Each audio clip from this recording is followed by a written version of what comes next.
Hello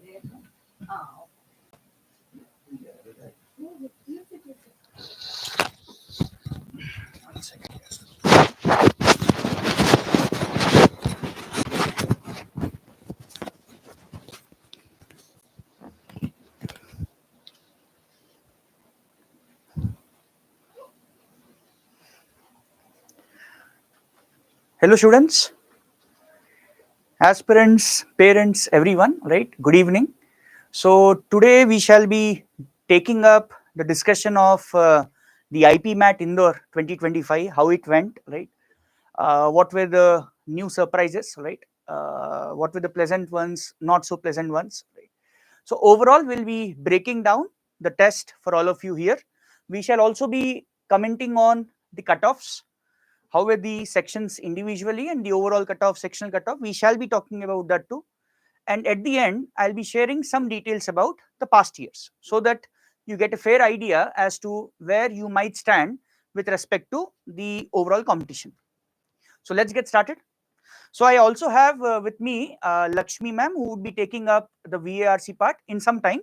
So I'll just take you through the initial few slides and then I'll call upon Lakshmi ma'am. So as we are all aware, IIM Indore conducted this particular IPMAT paper. So it was a computer based test, right? There were no major changes in the test with respect to the past years.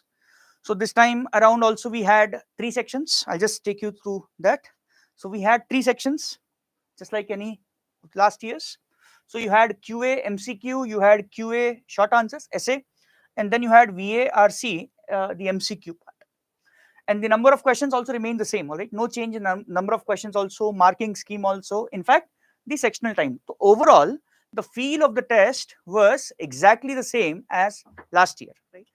However, there were some changes here and there, right? Some cosmetics, not so, and some changes were really drastic too, all right? For example, ma'am will be talking about how the VARC section changed, all right? All of that. But before we do that quickly, overall, so far we have been hearing from students, right? There are of course different viewpoints, because for some the QA MCQ was very difficult, for some it was manageable, for some QA essay was, they found it to be easy because they were looking at the mocks, all right, our mocks, and they said no, we were able to manage it well, all right? So we have differing opinions, but overall we have come to the following conclusion based on the inputs from several students. So we find that QA MCQ overall was moderate to difficult, all right? So some questions were difficult, but overall moderate. QA essay was easy to moderate. There were some of the questions which were quite doable, right? Very direct. So students were pleasantly surprised here, right? Because the general marks in the tendency is the essay sections that we get, the questions that we get in the essay section are not so direct, right? So the students were surprised pleasantly. We will take up some of the questions, all right? We'll just maybe discuss it, right? The concept and all, if not solve it fully. And now for the VARC section, I would call upon Lakshmi ma'am.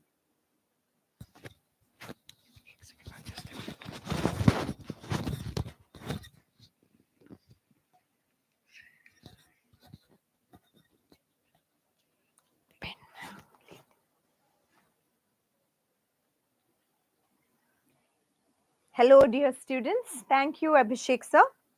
So those of you who wrote the exam, hope you found it more or less on expected lines. Yeah, and for those of you who are going to appear for the exams later, we are going to give you an idea of what the paper was like. So Abhishek sir has given you an overview of the paper.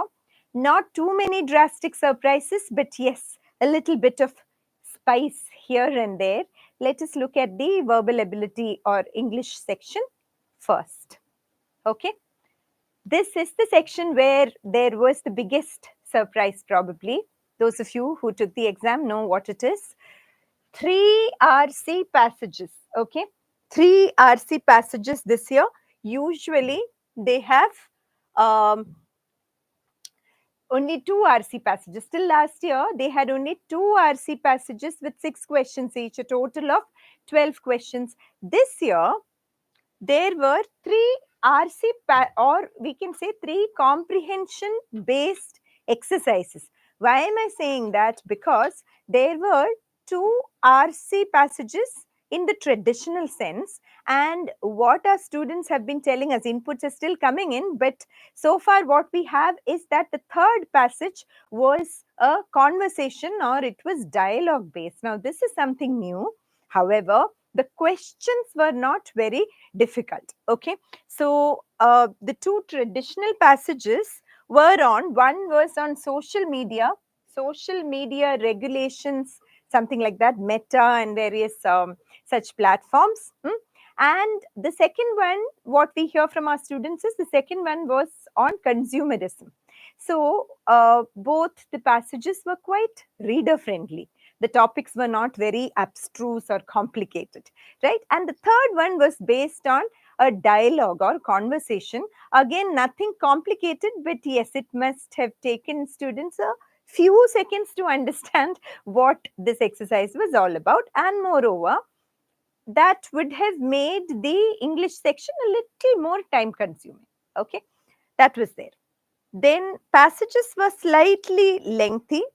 Usually they are in the 350 words limit, so maybe it was around that, but since there were three of them, there was a little more reading to do.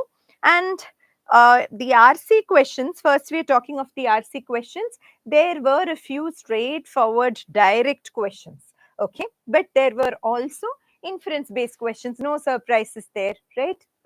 In all our RC exercises, this is what we have been doing, so that was well along expected lines. Now, so that was reading comprehension. Now looking at the VA part of VARC, that is the English section has RC and VA, right? Looking at the VA part, let me show you this part first, okay? Para completion 2 to 3 questions and para formation, which was a theta exercise, type in the answer exercise. There were 5 questions. Now, this is not very different from usual, but remember there were 3 passages. So, 3 passages plus the usual number of para based questions would definitely add to the length of the paper. So, a little bit of discretion in terms of time management and question selection. That is all. I'm sure our students who have practiced our different permutations and combinations in our papers would have found it very manageable, because we do give unpredictable patterns also, right? So yes, now the usual suspects, idioms and phrases, we had 5 to 6 questions. Normally we do get, maybe phrasal verbs were also there. We do get, I'm just checking if there are any questions for me. Not yet, I think. 5 to 6 questions on idioms and phrases. Now, fill in the blanks. If you remember, last year and the year before that, they had 3 blank fill in the blanks. So there, they actually eased it out for you. Though they had 3 RC passages, in fill in the blanks, they didn't give you those 3 blank fill in the blanks, only 2 blank fill in the blanks. Okay, so we can't say they were unfair, because there they reduce the number of blanks, and obviously a 3 blank FIB question makes the sentence bulkier, right? You can't just pick answers for the blanks. You will have to read the entire sentence and see which word fits in. Now, after filling in 2 blanks, you read the third blank, then you realize, oh, if the third blank is this, then the second blank has to be some other word. Anything more than 2 blanks makes the question slightly complicated. That is our experience. So actually here they did you a favor by making it only 2 blanks and fill in the blanks. Okay, so that's what. A few places they have made it slightly more challenging, but then they have eased it out also in other areas. Okay, that is what we meant by saying that the difficulty level was more or less the same as usual. Okay, fill in the blanks, 3 to 4 questions, sentence correction, grammar based questions in the same presentation. Okay, 4 to 5 questions were there in incorrect sentences, identify the incorrect sentence or identify the correct form of the sentence, kind of usual presentations. And then what we talked about, para completion and para formation. Okay, one question type that was missing this year is word usage. word usage or confusables. Okay, word usage is incorrect usage of a word, or they give homonyms or confusable words, and in one they give these words in four sentences with these words, and in one of the sentences the word would be confused, mixed up. So that pattern was not there. Okay, that is also fairly rather time consuming pattern, because you have to read four sentences and find the wrongly used word. Okay, so since they included one extra passage, they did remove some of the more lengthier, some of the lengthier or more time consuming questions. So overall difficulty level was the same as usual. RC questions were moderate, and the other questions were all easy to moderate. So overall, an easy to moderate paper, not at all different from usual, and except for the extra RC passage in the form of a dialogue, there were no surprises. Okay, well along expected lines.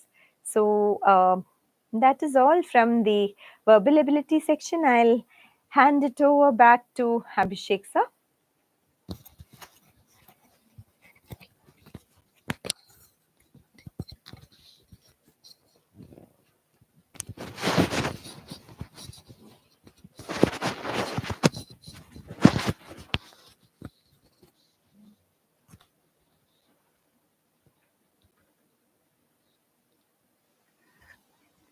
Thank you, Lakshmi ma'am. So now I'll be taking you through the overall QA section, essay and also MCQ. We'll be looking at both. So just some basic points. So one thing that I was mentioning some time back, the overall pattern has not changed as compared to the past years. So last year also the essay, the short answer had 15 questions and MCQ had 30. So same trend continued this year also.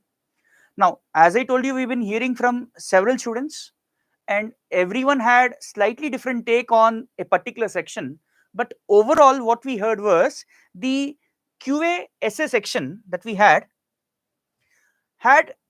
a few doable questions, but however, there were questions from matrices also, right, in this particular section, right? Some higher maths based questions also. So that would have made the journey little bit difficult for some of the students. But overall, if you compare that with MCQ, students found this to be slightly on the easier side.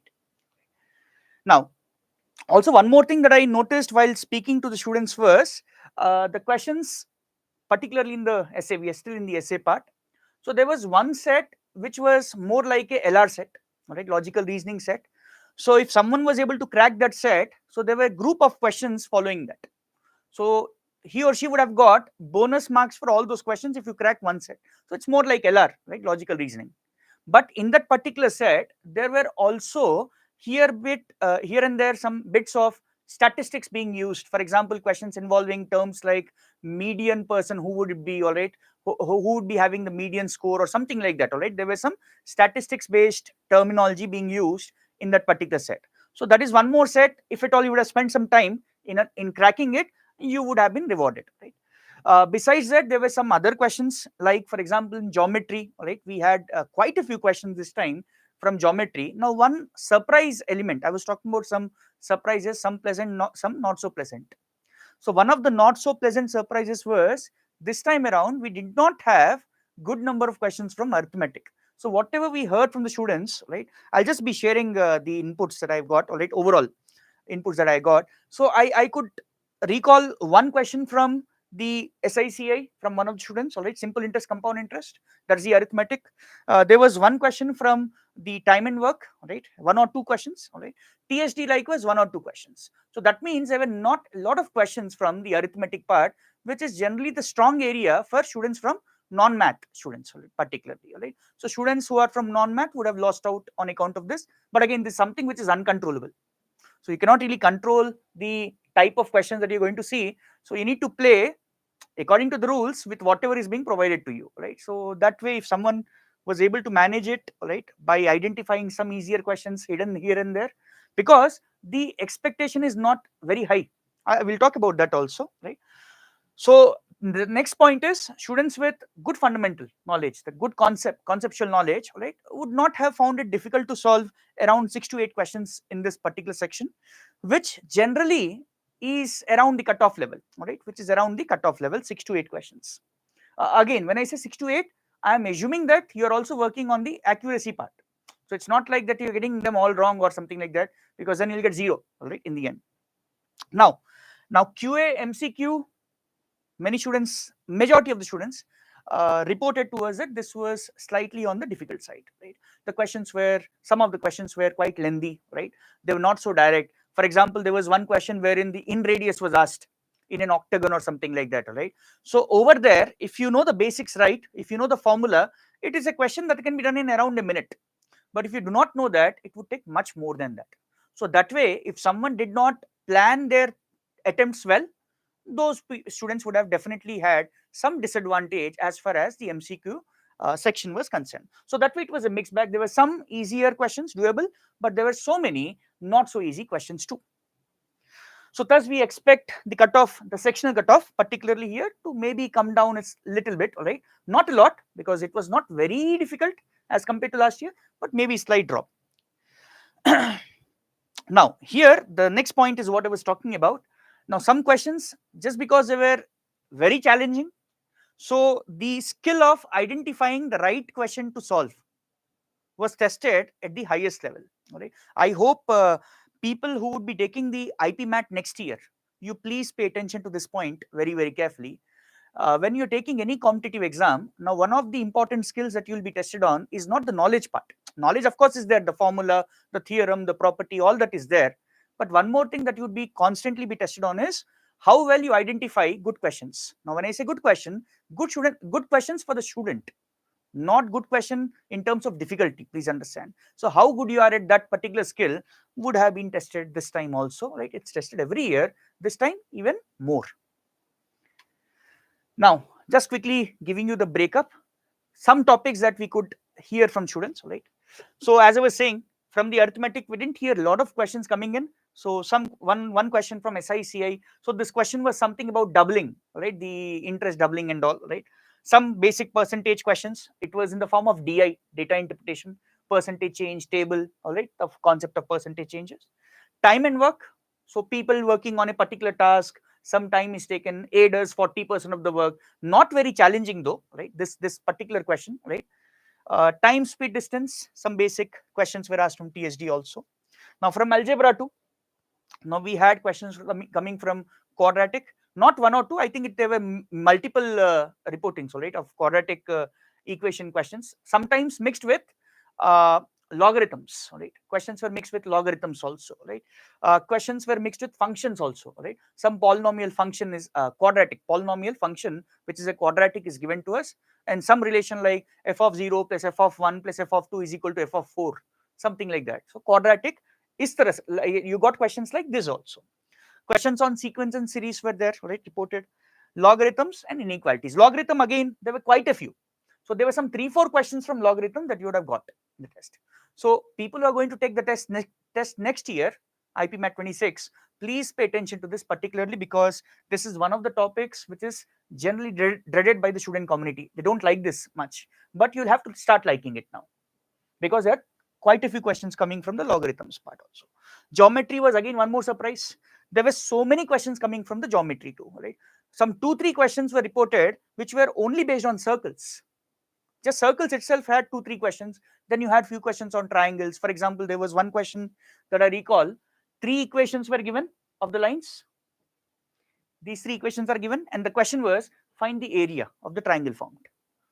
So this might be a very long question for students who have not practiced, but students who have practiced such questions, who should take around 2 minutes, so like 1 to 2 minutes time, 1.5 to 2 minutes time for solving such questions.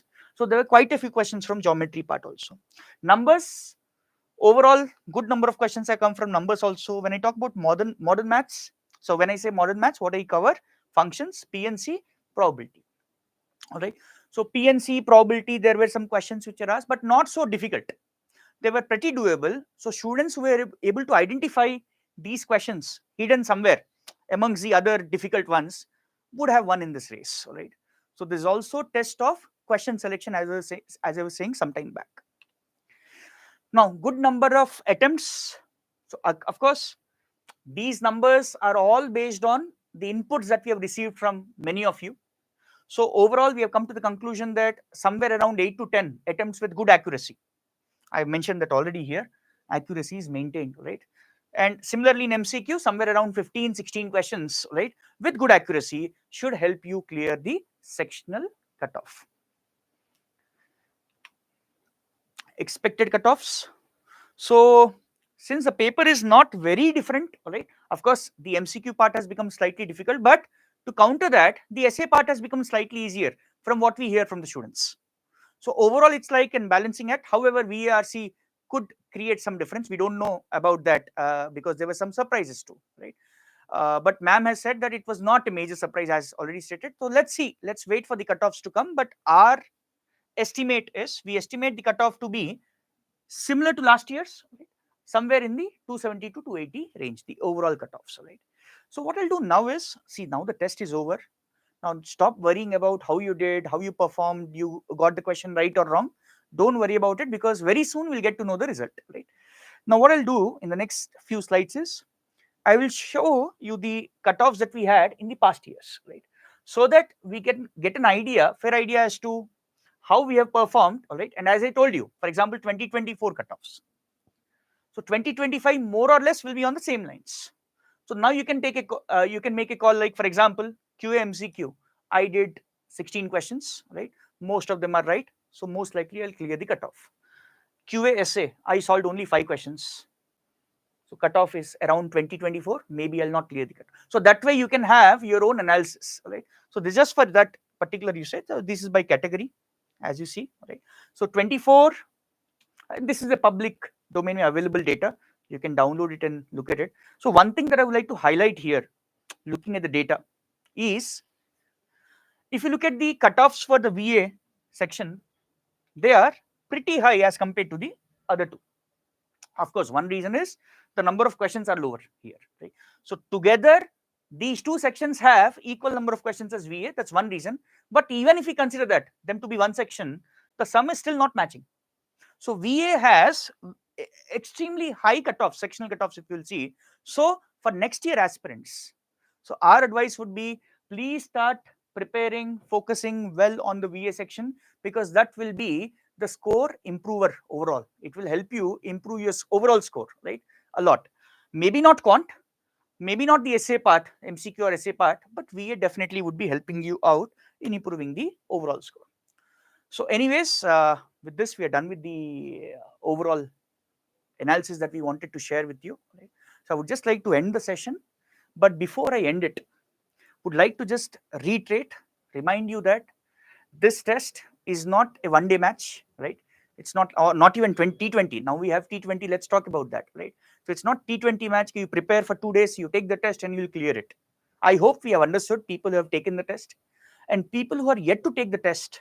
My advice would be, please start with the preparation immediately. So as you're all aware, we keep on training our students on different fronts. So be it classes, be it material, be it doubt sessions. More importantly, we also offer you mock tests. So mock tests, people who have taken the test this year would vouch for it, that they would have helped the students a lot. Reason is, once I am exposed to like 10, 15 mocks, I am thrown with different surprises. So if the exam provides me with one more new surprise, I won't be surprised much. All right. So that way, it's a really, really good thing. So the fourth point that I mentioned, the mock part, all right, please consider that. So we have our centers all across. Please do reach out to the nearest center. Just check in, all right, with them. What courses are they offering, like IPMAT, Roth. So once you prepare for Indore, everything else is, of course, taken care of. Of course, here and there, some minor changes. So on that note, let me end the session here. Thank you and all the very best.